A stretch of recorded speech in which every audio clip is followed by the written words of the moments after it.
Hey, how you doing? Welcome to another video. Today, this is another question or another comment that I got, and I thought I'd weigh in on this one a little bit. This person says that they found themselves in the unenviable position of watching a good friend destroy herself with alcohol. I've tried to point it out to her and told her to stop, but she says she'll never stop and that I should just accept her as she is. Things got out of hand recently when she attacked me and started throwing punches at me, drunk of course, and totally unprovoked. Her behaviour is getting worse and I can see her decline right in front of my eyes. I don't know, there go I but for the grace of God, but I think I will be losing a friend soon. It's a horrible thing to witness. So look, it's sad.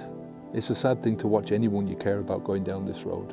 I've seen a couple of friends of myself. I remember going back to Ireland and there was a good friend of mine, my best drinking buddy in Ireland. I came over to Spain, I left him in Ireland, and when I went back a few years later, and he just carried on drinking and had just lost all sense of himself. Just really, it was like he just rusted away with the alcohol. I think it does help if you in terms of trying to help somebody else, it does help if you don't drink yourself. It puts you on a much sounder footing, if you like, right? If you're trying to encourage someone else not to drink, actions speak way louder than words, and of course words are useful, but there's a time and a place. I've got the advantage in that I can sit here and I can make these videos and I can pretty much talk about whatever I want. Anyone who's listening, anyone who switches on their phone or their computer and is listening to these things, they want to hear what I'm saying or they wouldn't be listening, right? So what if I was to say these things in front of somebody that I cared about, if I spoke in this way to a friend or a family member, right? Especially if they weren't asking for it, regardless of who they were and what situation they were in, right? How do you think that would go down? Not really well, I can tell you that much, It would just come across as proselytizing or preaching or whatever, It wouldn't come across well. If somebody comes to me and asks me for help, then I'm quite happy to give them help, right?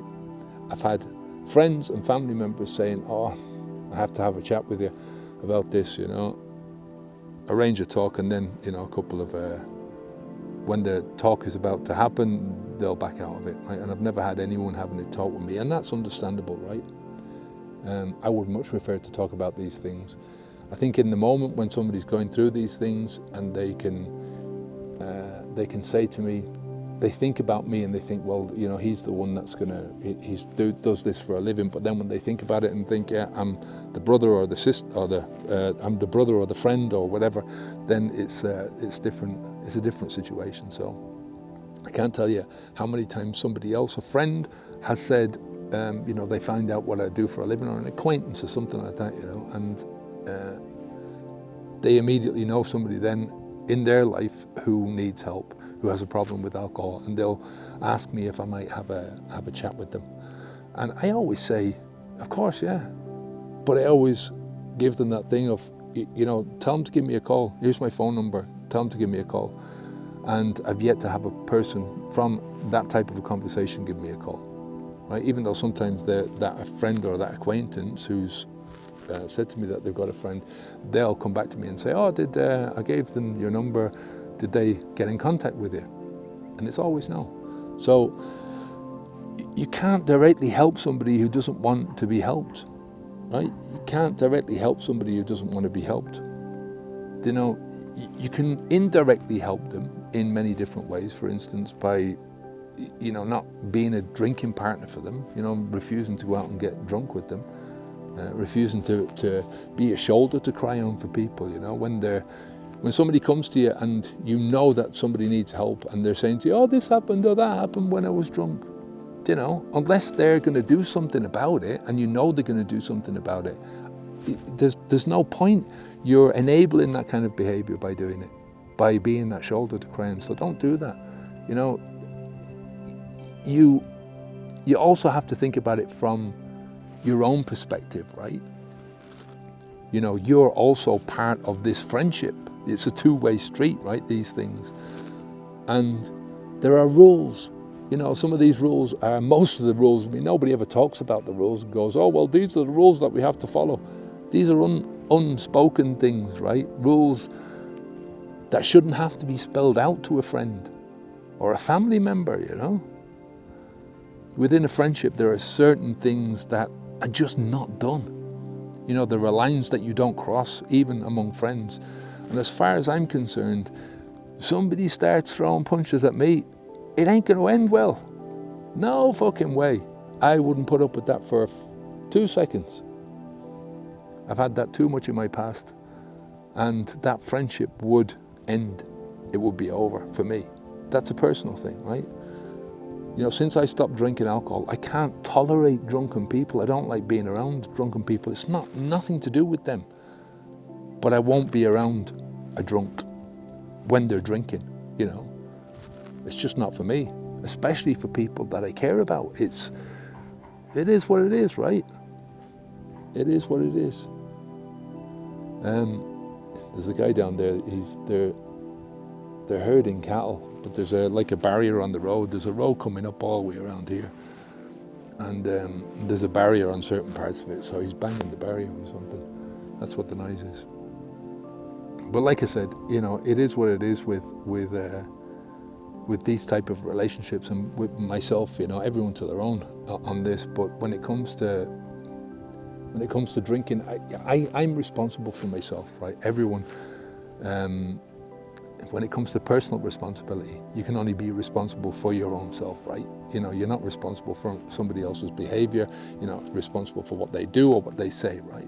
But part of that personal responsibility is not leaving yourself open. Not leaving yourself open to other people's abuse, not leaving yourself open to other people's physical abuse, physical injury, not leaving yourself open to injury, but not also that includes mental injury, you know, mental abuse. You know, I prefer not being around people who are drunk because they don't realize the effect that their drunken behavior has on me. No, should they? I'm not saying that they should, you know, it's any of their responsibility, it's not. I don't have to put myself in that situation. I don't have to be there. I'm responsible for being there. I'm responsible. If I put myself in a pub at night, late at night, everyone's drunk and stuff like that, I'm responsible for that going inside my head then, you know.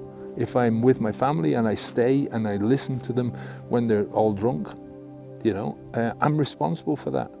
I don't have to stay there. It's like me sitting in the middle of a busy fucking road and then complaining when I get hit by a car, you know. But I don't want to see my family in that situation. I don't want to see the members of my family, my sisters or my brothers. I don't want to see my best friends in that situation, right? I don't want to see anyone I care about slurring their words or saying things that they wouldn't normally say.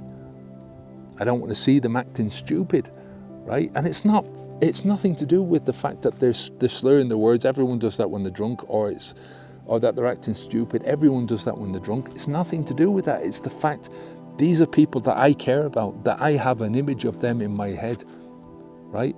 They're not going to remember any of this, but I will. I will. And there's certain things that will stick in your mind. Have a look back at your life, right? And there's certain things that stick in your mind and they stick there for a reason, right? It doesn't matter that they were drunk when they did it or drunk when they said it. Maybe I won't even remember that they were drunk. But I will remember the behavior. I will remember the words that they said. You know, somebody says something really nasty to me, I might not remember that they were drunk when they said it, but I will remember that they said it to me. Somebody hits me, I might not remember that they were drunk, but I'll certainly remember that they hit me, right? It's like a stain, not on them, on what you think of them, you know, on who they are in your mind. You know, when I was a drinker, and I was out getting drunk with my family or my friends or whatever, you know, this wasn't an issue for me. It didn't happen to be an issue, and I never thought that. You know, you don't think about these things when you're getting sober. But But now it is an issue because I remember, right? And these are things that are going to stick because they're out of the ordinary in your life, right? So, you know, the person who made this comment, are you ever going to forget the fact that your so-called friend was throwing fucking punches at you? Do you know? Doesn't matter if she was drunk. Doesn't matter if it was a male or a female, right? And it shouldn't matter in any situation. If somebody throws a punch at you, you know, if you assault a stranger, right, when you're drunk, and you're hauled up in front of the court, in front of a judge, that's no defense. The judge will not look at that as a defense that you're drunk. So, you know, think hard and fast about keeping this person in your life, you know, unless they change. And even then, you know, give it some time to make sure that the change sticks. But, you know, it's one of those things in life where you look at this and you think, you know, is this person even a friend? You know, it's like not a question of me keeping them as a friend. Are they acting like a friend? Do you know, they don't have to change. She said it herself, or the person in the comment, I don't know if it's a man or a woman, they said it themselves, that, or the woman in the comment said it herself. She said that she's not going to stop drinking and that you have to accept her as she is, right? Punches and all, right? Punches and all, right? So that means that anytime she wants to use you as a punch bag, she can. You know, well, that's true. If you decide to stay in that relationship, it is what it is. People are as they are, right? And people are not going to change unless they want to change. But you also get to choose. You know, you've got to accept that a person will be who they are, but you must also decide if that person is acceptable to you, not only as a friend, but as a person in your life, as anyone in your life.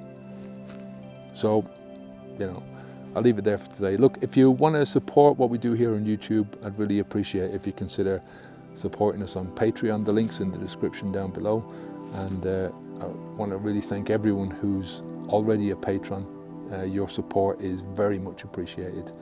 Thank you very much. Take care of yourself, and I'll speak to you in the next video. Onwards and upwards. Bye now.